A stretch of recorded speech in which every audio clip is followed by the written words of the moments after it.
এরা মৌতের সময় এদের মৌতটা কি সোরের মতন হবে না মানুষের মতন হবে?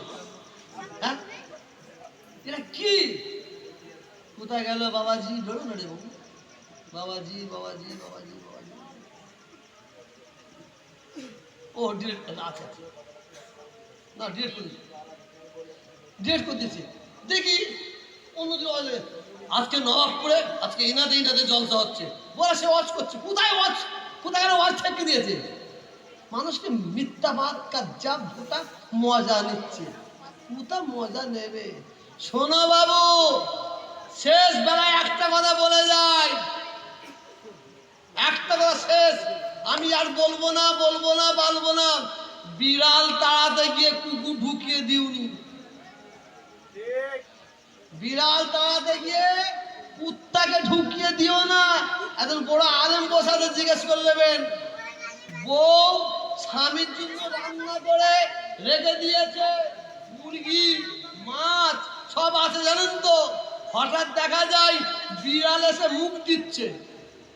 শুনুন, খুপড়ি না কিছু থাকলে বুঝবে না, বুঝবে না। আর যদি কি আর বলবো, বিড়াল এসে মুখ দিচ্ছে, উনি পেঁয়াজ কাটতে কাটতে বিড়াল দেখতে ভাতে মুখ দিচ্ছে, দৌড়চ্ছে, বিড়ালও দৌড়াচ্ছে উনিও দৌড়চ্ছে, বিড়ালও দৌড়াচ্ছে উনিও দৌড়চ্ছে। ও কোথায় চলে গেছে? এই দিক দিয়ে কুকুর এসে সব ভাবা হব খাচ্ছে। ও বিড়াল দাঁড়িয়ে এসে কি দেখছে? বিড়াল কুকুর খাচ্ছে।